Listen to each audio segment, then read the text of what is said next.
Yes, so hi everyone. My name is Peter Mbiria, and yes, I'm an innovator. My background is in electrical and electronics engineering from Technical University. And I've just mentioned the electrical part of it. There's the mechanical design, which I've learned from the School of Life, and a bit of creativity. And yeah, so what is Voltarent? Um, Voltarent is a company that I founded. Basically, if you look at the name Voltarent, basically it's voltage and current combined. So you get voltage, current, Voltarent. And what we do as Voltarent is first, to house all our innovations in one company. It's easier that way, even to approach investors and other organizations. And also, it acts like an umbrella where I don't have any fear that if I come up with an innovation, where will I house it? So yeah, other than innovations, we deal with IoT technology. And apart from the serious stuff, there is the fun part of it where I have other innovations that are purely for fun. And others are just there for me to sharpen my skills. Yeah. Um, Yes, so at the moment, I'm at my house, and that's why I operate from. I'll show you that's my screen. And on the side, can you see some spiral thing up there? If you see them, just do a thumbs up. If you can see what he's saying, just do a thumbs up, right? I can see Teresia sees, Kevin sees. So that is one of the earlier projects that I made when I was in college, and it doesn't solve any real problem. Well, I think I had a problem where I needed to enjoy music in a different dimension, but it's not really a problem. So what that thing does, I call it music DNA. What it does is it converts your music, the music you like listening with your headphones, into lighting. So if you hear a beat, you see the beat. So I'll just play music. Here's my computer. See my beat down there. Now, any song of choice? Let me see. Hey.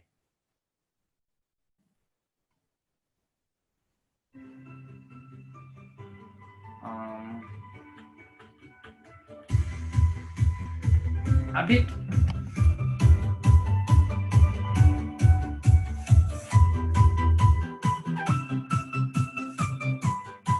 Anybody seeing that? And I've got two. So imagine my sitting room with a two.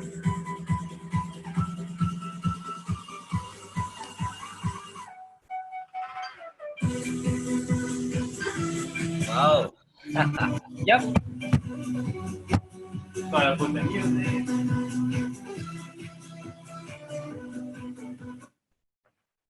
That's purely for entertainment, not solving any real problem out there.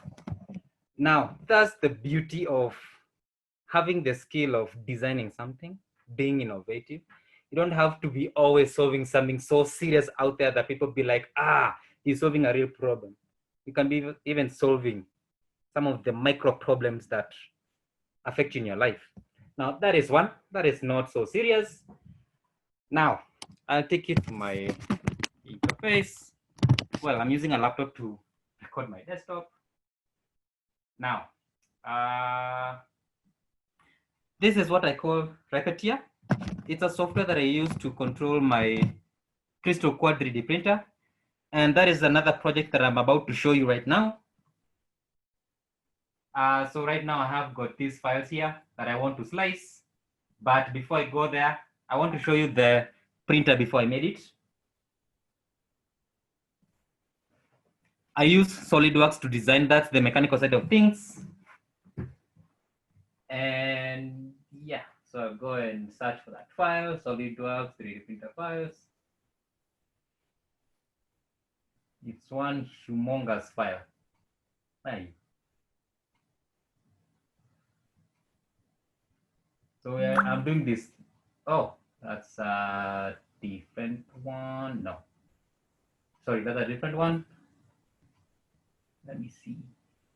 Where are you? So before I design anything,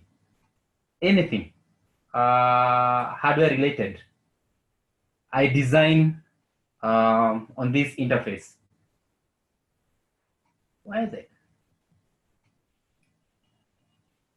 Ah, that is part. Let me go to the assembly. Sorry, assembly was filtered out. Guys, bear with me. Where is that? Where is that? Where are you? I hope hardware guys can relate to this, whereby you have got so many files and you're looking for that one file, just one.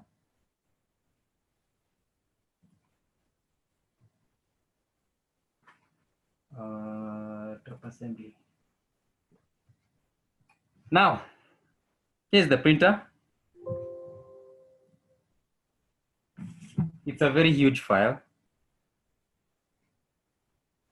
And for some reason, the computer really struggles to load it. So this is the crystal quad 3D printer that you won't find anywhere in the market, simply because I designed it from this house. And the reason I designed this is to enable me to mass produce some of the components that I want and also deliver very high precision. So this is the soft copy of the printer. I don't know whether you'll be able now to, you see how it looks like? Let's go to the real one. So I'm taking to a live tour. And please, don't mind how my lab looks like. It's so messed up. Ladies and gentlemen, behold. Here's the printer. It's so humongous, oh my goodness. Can you guys see it? I think I need to be far away. Yep. Yep. So it lights up and it has got 4 heads. So if I come closer, can you see the 4 heads that are lighting up? So the 4 heads, I can turn off the light. Then I can make it go home.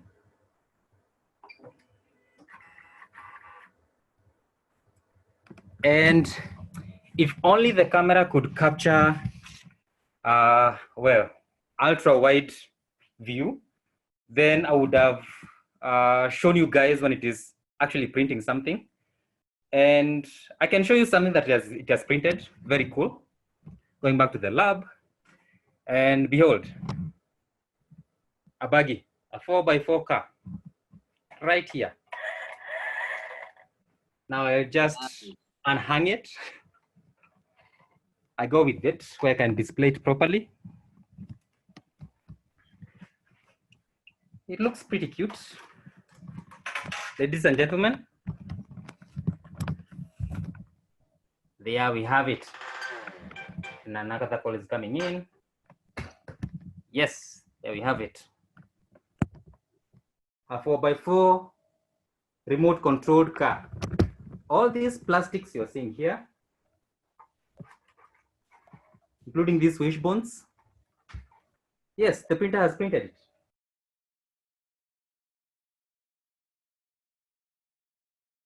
In the fight against COVID-19, you and your colleague made a ventilator in 17 days. Share about that. Yeah. It's very interesting because now, this is the point I want to drive home. Every time you have a project in your mind and you take your time to, work on it, research on it, you continue fine-tuning your skill to a point that when you face a new challenge, you don't take a whole lot of time to think about it, you only take a very short time to actually visualize it, think of it, and create it. Now, the 16 days, actually there were 16 days. So the 16 days were, would I say tough? Mm-hmm. Because now think of it this way, I'm putting 20 plus years worth of knowledge and skill into creating something using the shortest time possible. And you had to see, we had to see the end goal before we even started making it. And we wanted to be very economical in terms of expenditure. And so for the 16 days, it was purely thinking and actualizing it. I mentioned SolidWorks. I designed the whole thing in SolidWorks. I visualized how it will look like even before I bought anything. So after spending like 7-8 days on SolidWorks, the other like 7 days were actually actualizing the design. So it was easy on our side because we had the skill. Wow. Nice. Okay. Oh, okay, okay. Yes. Maybe, okay, Peter. Yes. Maybe in 2 minutes. In 2 minutes. Well, basically, we build it to be very compact, and here we have a display, a 20x4 display with 2 knobs where you can define the BPMs, the breaths per minute, and then you can even specify the volume in terms of milliliters. That's the amount of air going to the patient. And then we have these 2 arms. You can see these 2 arms. They are the ones that compress this ambu bag. So this is an ambu bag, so you can easily remove it. So we don't like have to attach it to the super glue or something. And if it wears off, or if whoever will purchase this or have this have got other different kinds of ambu bags. For this one is an adult. Suppose they have got ones for kids, they can simply switch from this one by removing it, and then they can put for the kids and set the parameters here.